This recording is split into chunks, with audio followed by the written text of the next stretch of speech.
Welcome you to this lesson of English. Primary 7 is the work I've come to teach. Yes, or the class I've come to teach, sorry.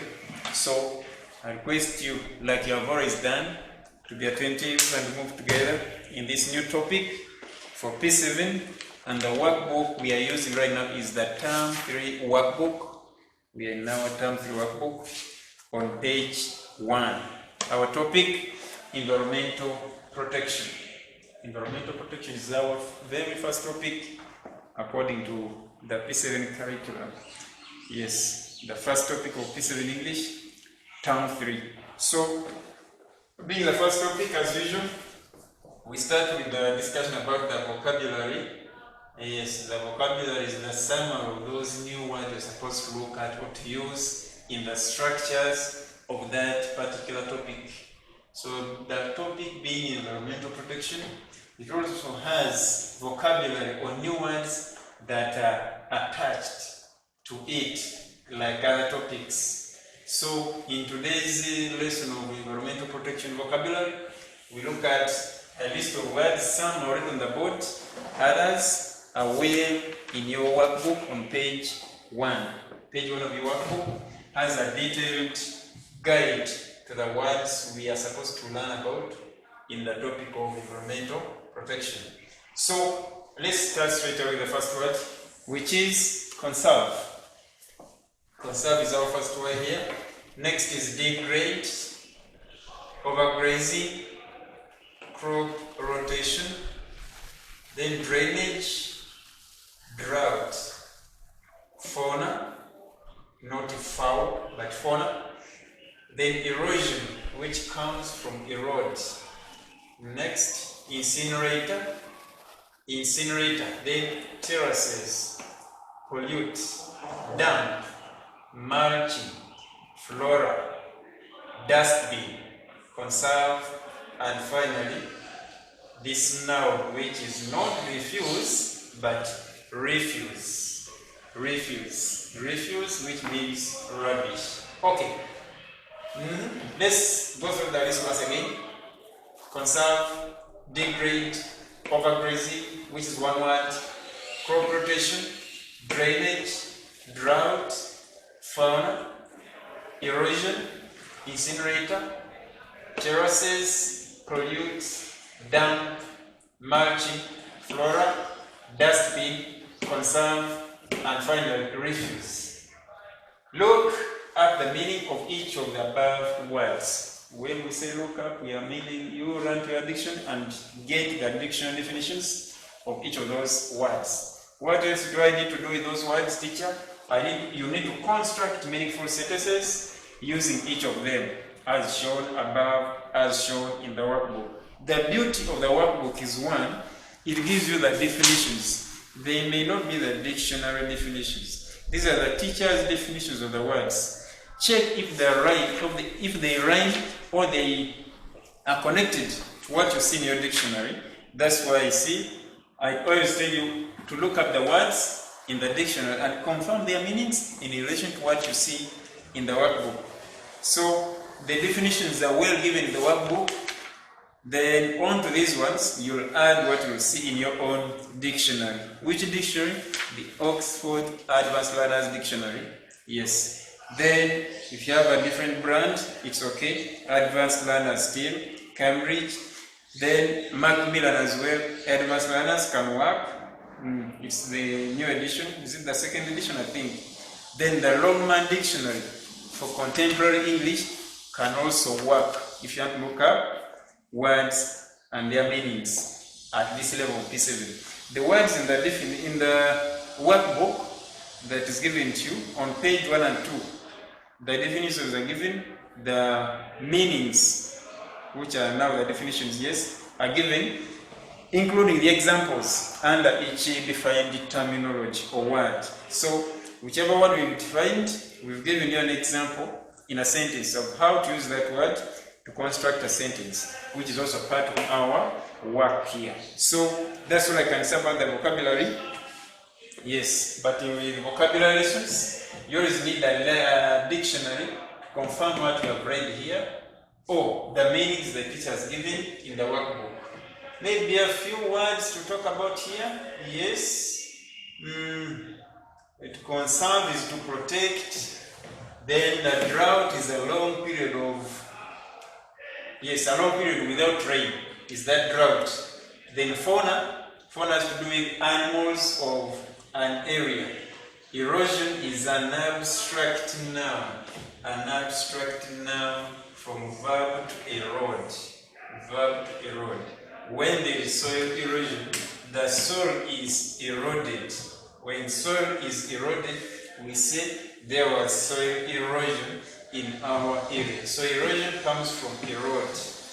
Erode is the mother word, the word erosion, which is an abstract noun. We have the word terraces. Terraces are used to control soil erosion in mountainous areas or in hilly areas. When you go to places like Kabale is famous for its terraces. And the moment you go to Kabale and take a photo, people can easily identify, oh, this one was in Kabale, because Kabale is a mountainous area. Therefore, people use terraces to control soil erosion. They dig terraces to control soil erosion. Yes, you find a terrace, the land there is a bit flat compared to the other slanting parts of the mountain. Yes, that's what a terrace is. Flat, almost flat up there. If it is flat, it means it cannot allow soil to be eroded easily when it is raining. So that's the business done in Kabale. Before you start growing your onions, your vegetables or maize, or if you use big terraces, just know you're growing crops for rainwater to take them away. Okay, that's how useful terraces are. They're used to control soil erosion in mountainous areas. Next is pollute. To pollute is to make the quality of something, yes, poor, especially the quality of, let's say, sound, the quality of air can be made impure by polluting it, or can be made poor by polluting it. Next is dump, that is to throw rubbish somewhere.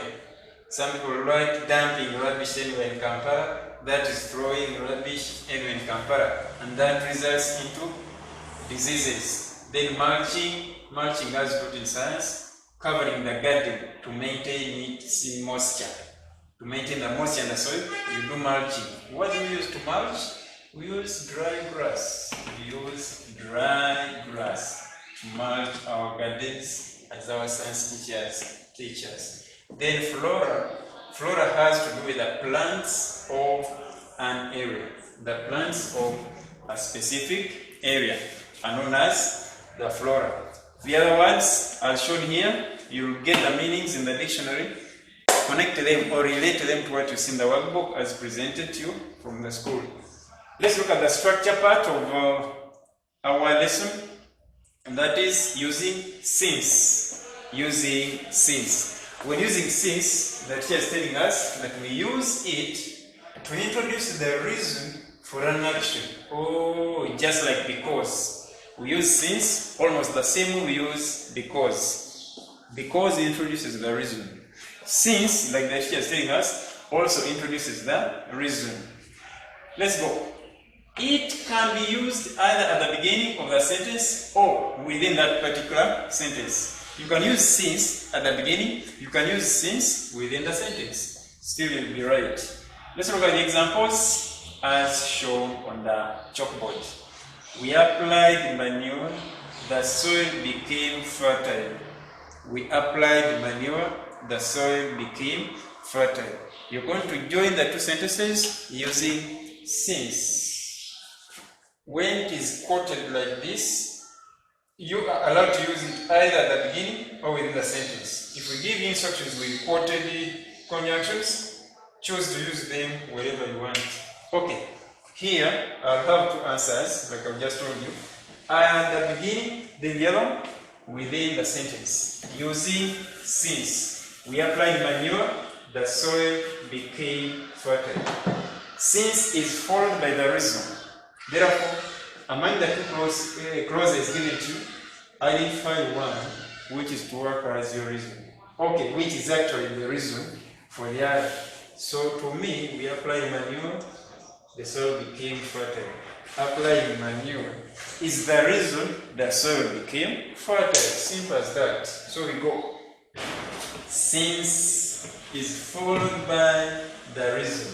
The reason is we applied manure. Since we applied manure,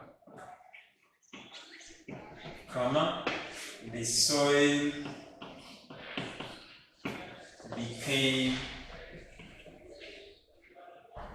fertile, done and dusted. That's our answer. Since we applied manure, the soil became fertile. Next, rewrite the sentence using since within. Rewrite the sentences as one using since. You said the soil became fertile. Since should be followed by the reason. Since we applied manure, manure, the soil became fertile since we applied manure. And that's our answer. Don't forget to punctuate the sentence with a full stop at the end. Do not forget to punctuate the sentence with a comma when since comes at the beginning of that particular sentence. That's our example 1. Since we applied manure, the soil became fertile. The soil became fertile since we applied manure. Last example. The old bottles were scattered all over the compound. We reused them to make beautiful flowers. Did you know we can make flowers from bottles? Yeah, that's an idea of art. Or using quality recycling waste products. So you can manage waste products by recycling them, turning old bottles into flowers, especially plastic ones, which are so dangerous in Africa. Okay, the old bottles were scattered all over the compound. We reused them to make beautiful flowers. Begin since. Since is followed by the reason. The old bottles were scattered all over the compound. That's the reason we reused them. So the reason is in the first sentence according to my observation. We go. Since the old bottles were scattered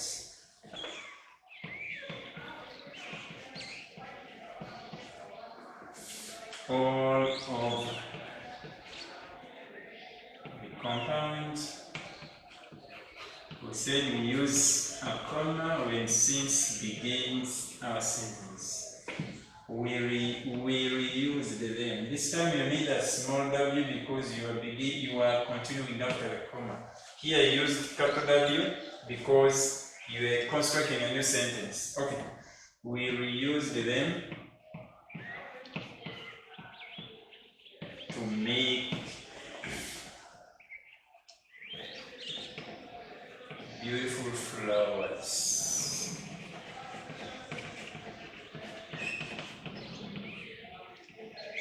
Full stop. And that's our answer. Since the old bottles were scattered all over the compound, we reused them to make beautiful flowers. That's our answer. Let's proceed to the last one using since within the sentence. How do we handle that?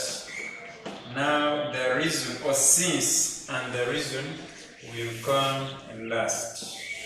We reused them. Them has been used to replace the old bottles. It's a pronoun for the old bottles. So when we begin with this clause, we shall not use the pronoun before we say the noun. In English, it is the pronoun that replaces the earlier mentioned noun. Therefore, be careful. Don't say, since the teacher has taught us like that, so we just bring these words, they come at the beginning, then these ones come in end position. It's never like that. always apply some bit of thinking as you do that. Our answer would be, we reused. We said it's the noun that must come before the pronoun. So we reused the old bottles to make beautiful flowers.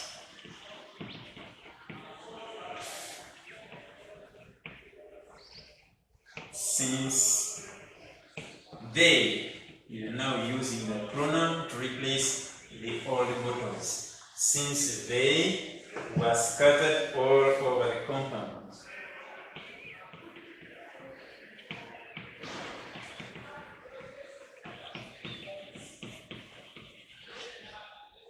Since they were scattered all over the compound. Done. That's our answer. Maybe one more time we can read together. Or I can read for you. Since the old bottles were scattered all over the compound, we reused them to make beautiful flowers. Then we reused the old bottles to make beautiful flowers since they were scattered all over the compound. They stands for the noun mentioned earlier, the old bottles. Them stands for the noun mentioned earlier, the old bottles. Don't say we reused them, because them is a pronoun which has no noun it refers to earlier mentioned. You first mention the noun, then the pronoun comes last to replace the earlier mentioned noun. Be careful, such questions are common at our level in P7 English. So this work is on page 3 of the P7 Term 3 workbook. Turn to that page, you'll be able to see what that he has been teaching about. Then after that, turn to page 4 and we learn about the use of soap. The use of soap.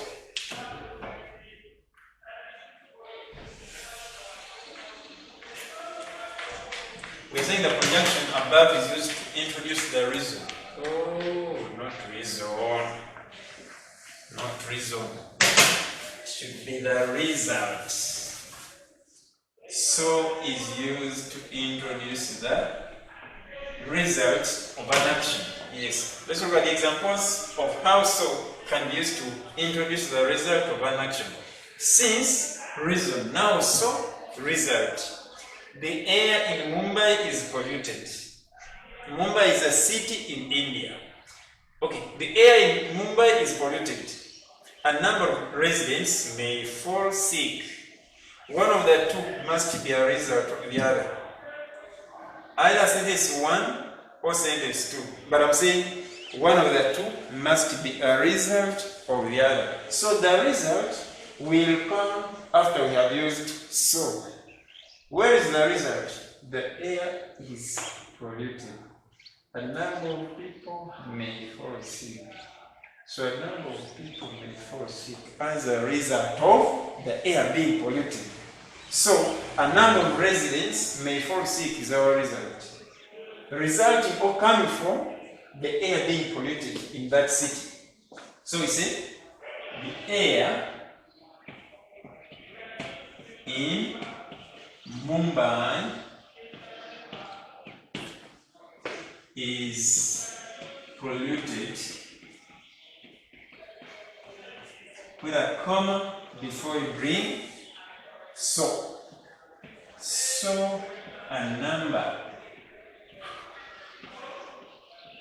of residents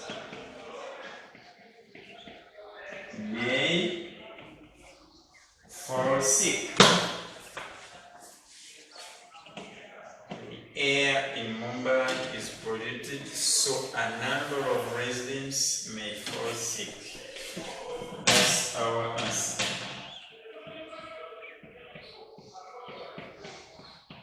Don't forget to punctuate those two punctuation marks. One is a comma after the first clause, then the last one is the full stop.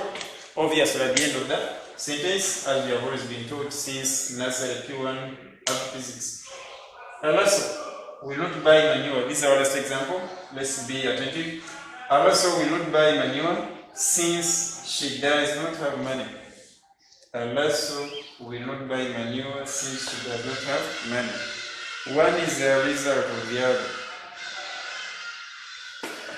She will not buy. Oh, Alaso will not buy manure. The other one is she does not have money. What makes her fail to buy manure? Failure to have money. So the result of failing to have money or not having money is that she will not buy manure. So these ones will come after so because they are the result. This is the result. Okay, what about those other many words? What are they called? They are called the reason. Yes. So the result should come after so. Therefore, begin with this one. And we see Alaso does not, I prefer full forms to contractions. Alaso does not have money. So, obviously after a comma, she will not buy. Looks like one word, no? So she will not buy manure.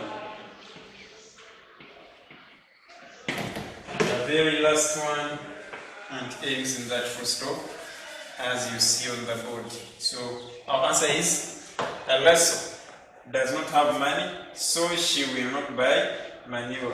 Just that is our answer. I pray that this guidance is enough for you and can propel you to success as you attempt the activity on page 4 of our workbook. In our next lesson, we will be looking at the use of F3, condition 3. Yes, taught in P6, repeated in P7, revised in P7 before we get ready for PLE. So be careful as you watch these videos. They have work that covers sometimes what you saw in P5, P6 and P7. Most English content in P7 is not very strange. Why? At least you have ever heard of one or two of the lesson, the words the teacher uses in the lesson, or the conjunctions we teach about in a week. One or two you've heard from the previous teacher. So pay attention as we learn about the use of F3 in our next lesson. Don't miss. Stay blessed and enjoy learning with us always. Goodbye, we'll meet next time.